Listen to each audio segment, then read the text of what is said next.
Haleluya, puji Tuhan. Jumpa lagi kita di program Sekam Padi, yang hari ini kita sudah memasuki episode ke-7. Dan pada hari ini Sekam Padi akan berjudul Dalam Kelemahan Aku Kuat. Saya percaya kita semua sudah berdoa sebelum melihat tayangan ini, dan biarlah Roh Kudus bekerja lebih dalam lagi dalam kehidupan kita, menerjemahkan ayat firman Tuhan yang sudah disampaikan sehingga boleh menjadi rema dan berkat buat kehidupan kita. Puji Tuhan, kita mau baca dulu ayat pokok kita dalam 2 Korintus 12 ayat yang ke-9. 2 Korintus 12 ayat yang ke-9. Berkata demikian, "Tetapi jawab Tuhan kepadaku, cukuplah kasih karuniaku bagimu, sebab justru dalam kelemahanlah kuasaku menjadi sempurna. Sebab itu terlebih suka aku bermegah atas kelemahanku." Puji Tuhan.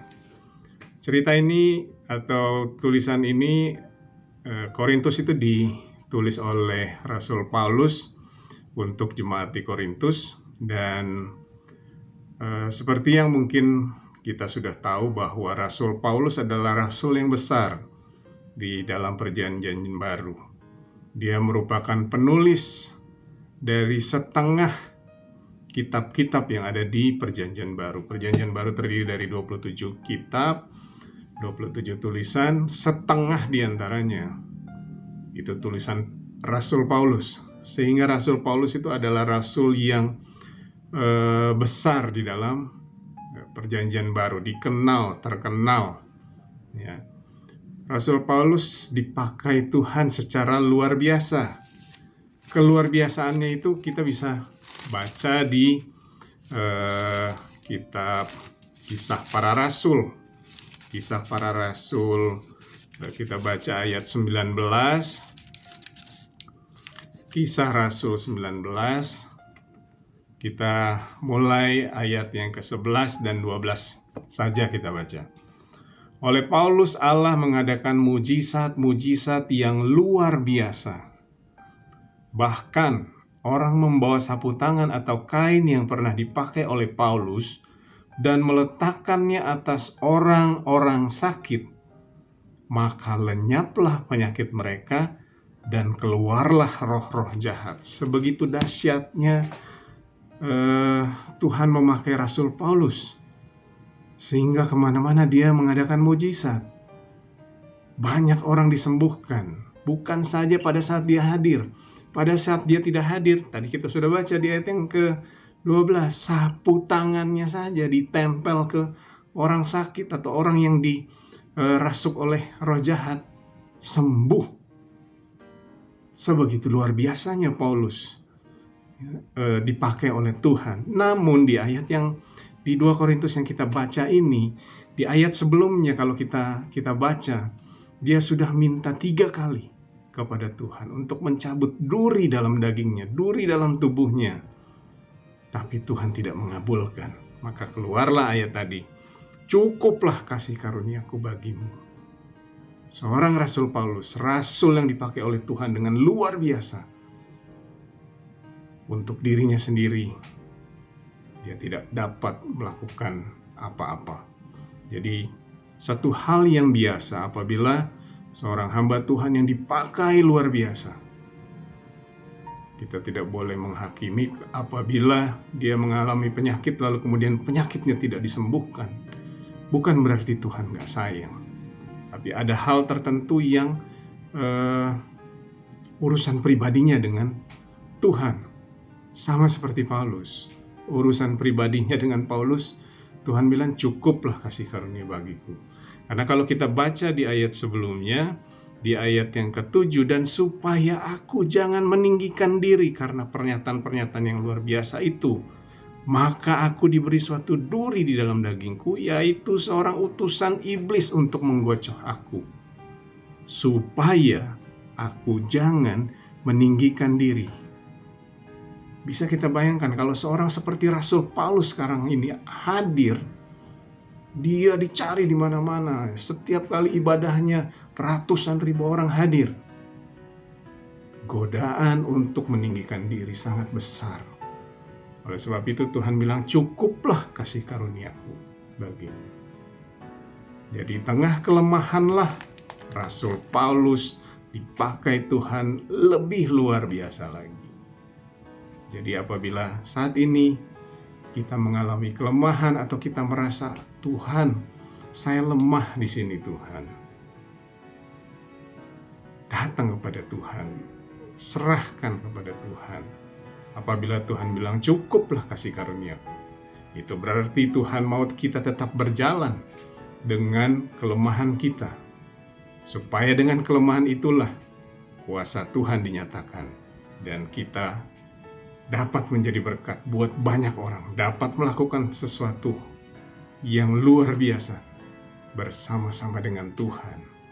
Jadi kita sudah baca di Kisah Rasul tadi ya, bahwa Tuhan bekerja lewat Paulus. Tuhan juga bisa bekerja lewat kita. Dalam kelemahan yang kita rasa kita lemah, datang kepada Tuhan. Tuhan berikan kekuatan. Sama seperti seorang komposer musik klasik. Saya bukan penggemar musik klasik, tapi ceritanya atau kisah hidupnya luar biasa. Seorang yang bernama Ludwig von Beethoven, orang Jerman, penggubah atau komposer musik klasik yang terkenal luar biasa. Dia pada usia 30 tahun mengalami sakit di pendengarannya.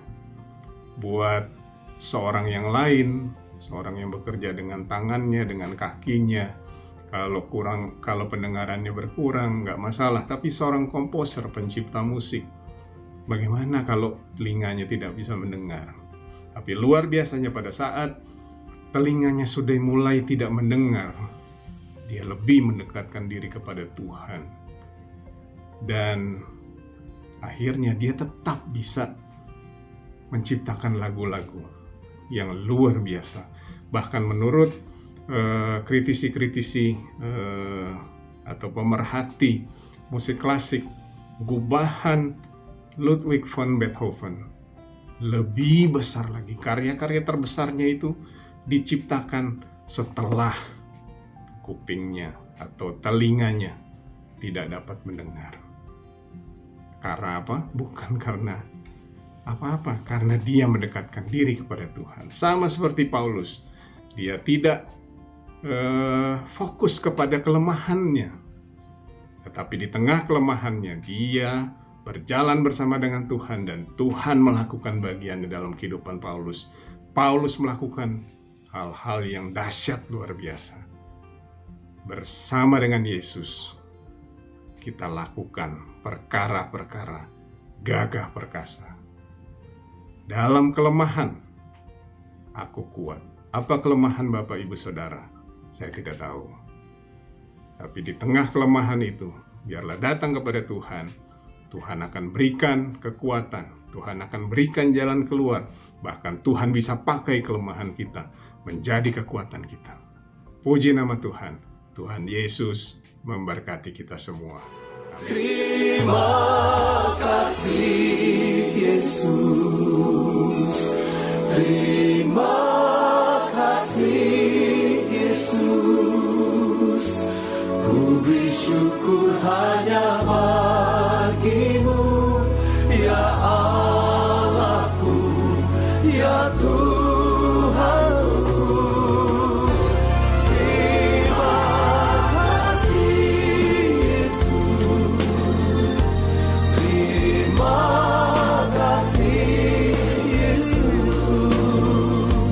Ku beri syukur hanya bagi-Mu. Terima kasih Yesus. Ku beri syukur hanya bagi-Mu, Yesus. Ku beri syukur hanya bagi-Mu. Ku beri syukur hanya bagi-Mu. hanya bagimu. Terima